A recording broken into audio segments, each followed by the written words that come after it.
No dia 20 de agosto de 1966, um sábado, 2 homens foram encontrados mortos no alto do Morro do Vintém, no bairro Santa Rosa, em Niterói, estado do Rio de Janeiro. Nenhum sinal de violência ou luta corporal foram encontrados. Os corpos estavam próximos, um ao lado do outro, deitados de costas no chão, em cima de uma espécie de cama feita com folhas de pintoba, uma espécie de palmeira, as quais foram cortadas com alguma faca ou algo similar. Os corpos estavam bem vestidos com ternos limpos e com capas de chuva e em adiantado estado de putrefação.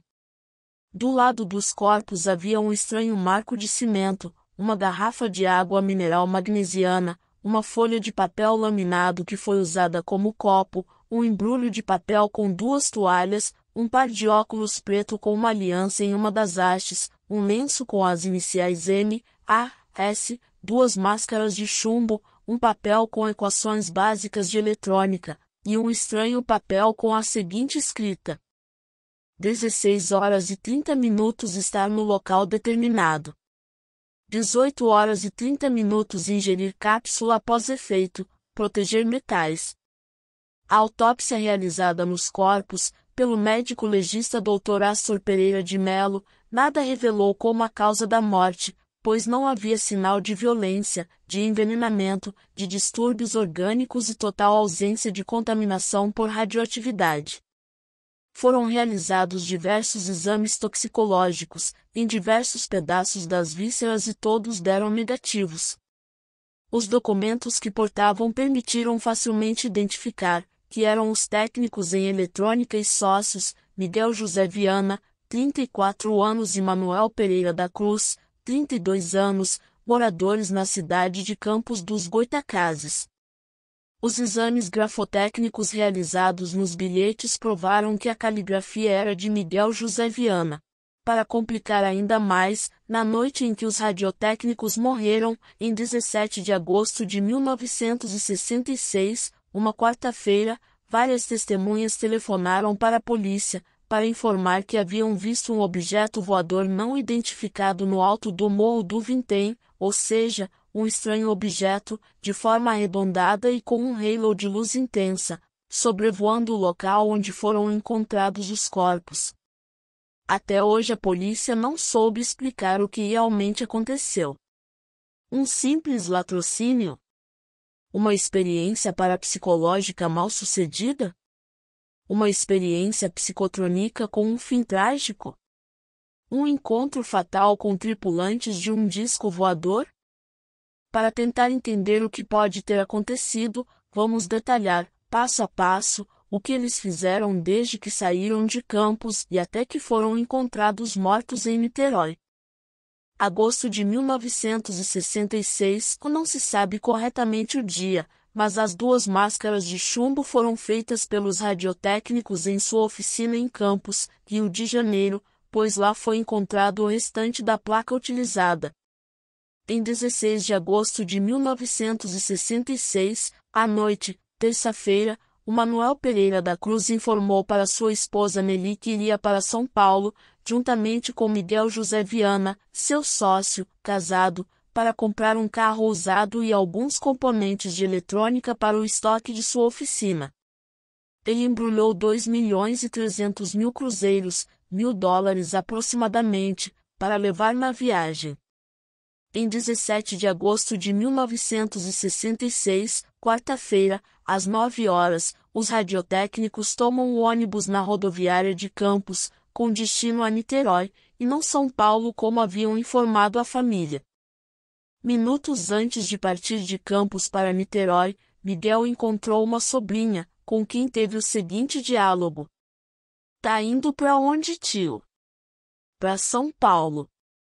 "Vai fazer o que em São Paulo?" "Comprar um carro." "Em São Paulo?" "Porque o senhor não compra aqui, é mais barato." "Eu preciso saber de uma coisa. Depois, quando eu voltar, eu te conto se acredito mesmo nessa história de espiritismo ou não." Em 17 de agosto de 1966, quarta-feira, às 14h30, eles chegam na rodoviária de Niterói.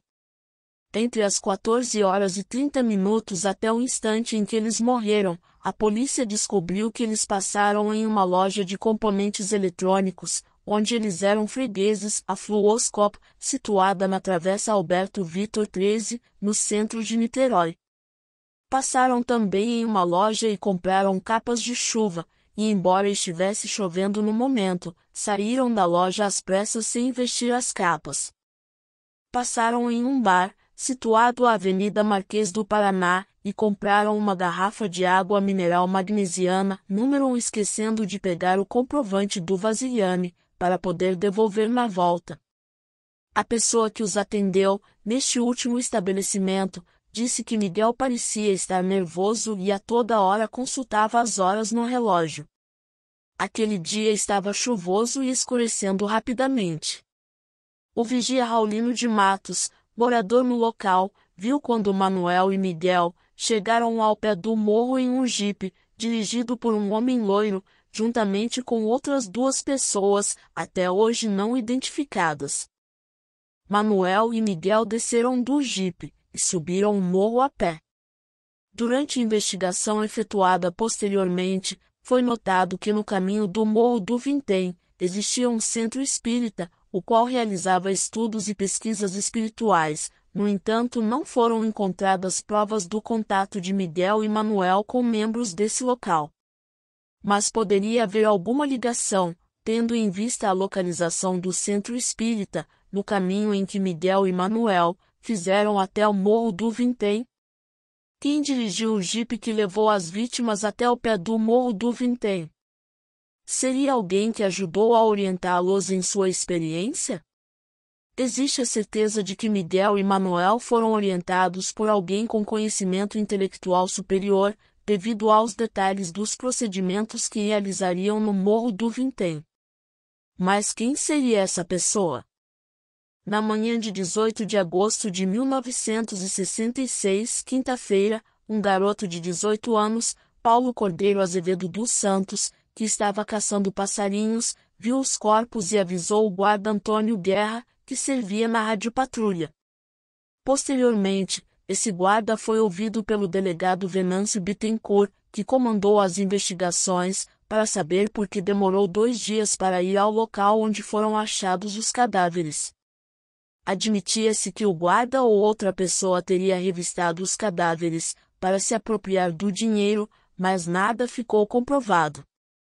Em 20 de agosto de 1966, sábado, 2 dias depois, por volta das 18 horas, um garoto também de 18 anos, Jorge da Costa Alves, estava procurando sua pipa junto com outros meninos, quando sentiram um forte mau cheiro e localizaram os corpos. Jorge avisou a 2ª Delegacia de Polícia, 2ª DP, de Niterói. Em 21 de agosto de 66, domingo, pela manhã, a polícia, os bombeiros, jornalistas e curiosos subiram o morro para resgatar os corpos. No bolso de um foi encontrado a quantia de 157 mil cruzeiros, $68, e no bolso do outro 4 mil, menos de $2, além dos relógios.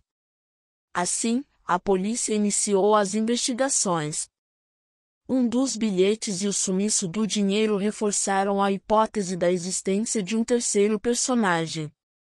Também a ausência de uma faca ou objeto cortante, utilizada para cortar as folhas de pintoba, reforçou essa hipótese, mas as máscaras de chumbo não combinavam com a situação e nem o estranho bilhete.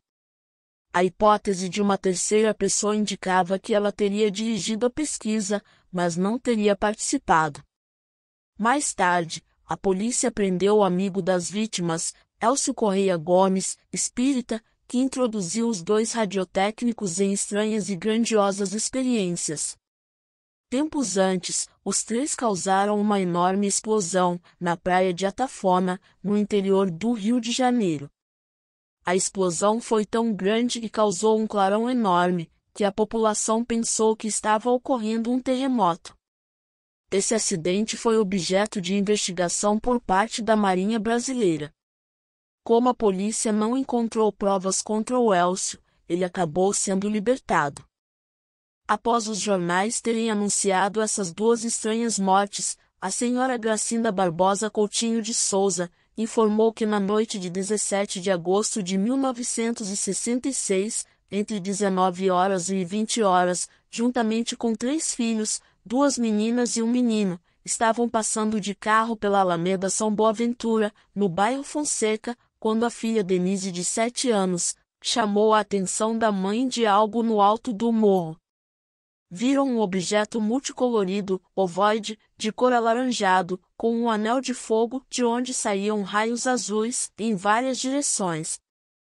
Após a imprensa divulgar esse depoimento, várias outras pessoas se encorajaram e ligaram para a polícia, informando que também tinham visto tal objeto luminoso no mesmo local, dia e hora. Técnicos em eletrônica fundamentaram a hipótese de que Manuel e Miguel foram mortos por um raio, pois nesse dia chovia muito. Argumentaram que eles estavam em um local alto, com uma máscara de chumbo no rosto. Caso isso tivesse acontecido, os corpos teriam sofrido ligeiras queimaduras, as quais só não foram constatadas na autópsia porque as marcas se desfizeram com a decomposição dos cadáveres. Essa hipótese não foi confirmada pelo médico legista. O padre Oscar Gonzalez Quevedo, professor de parapsicologia, na época, deu um depoimento ao jornal O Globo, informando que máscaras de chumbo eram usadas em testes mortíferos de ocultismo.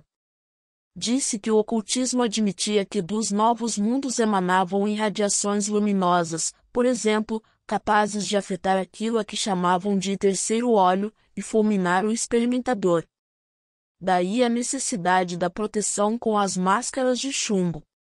Nesse tipo de experiência, o experimentador deve ingerir uma quantidade de droga, que lhe permite entrar em transe e deve estar em jejum para provocar o desequilíbrio físico e mental.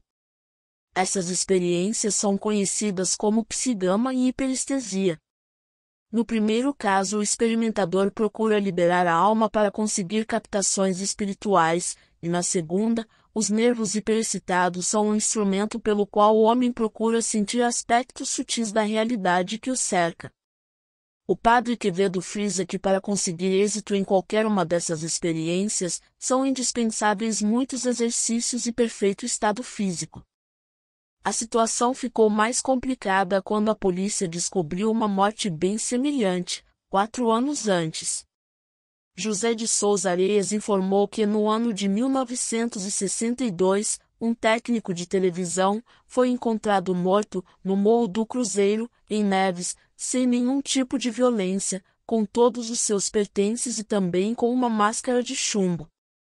Ele se chamava Hermes, e foi no alto do morro para tentar captar sinais de televisão sem o auxílio de nenhum aparelho eletrônico.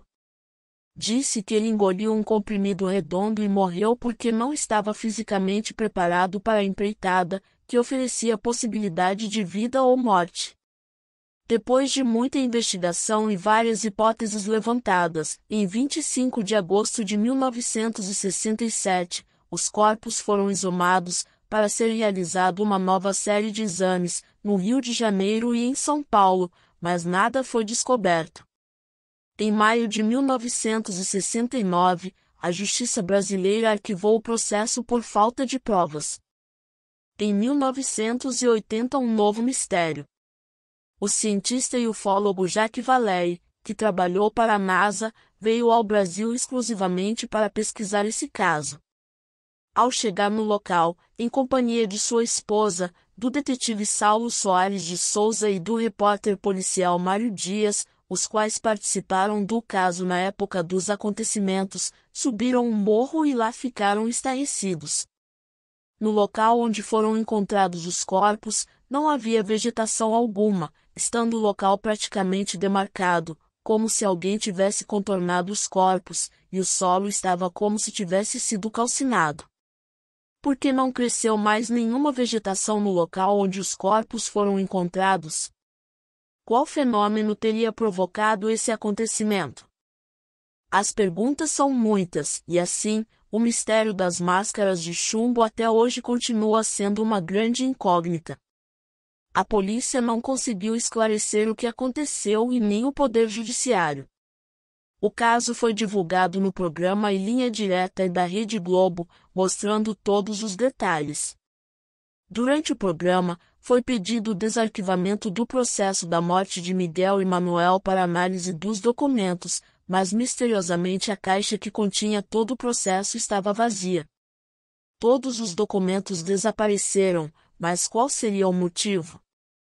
Esse é um dos grandes mistérios do nosso mundo, o qual provavelmente nunca será esclarecido. Se você gostou desse vídeo, não esqueça de deixar seu like e se inscrever no canal. Beijinhos e até a próxima!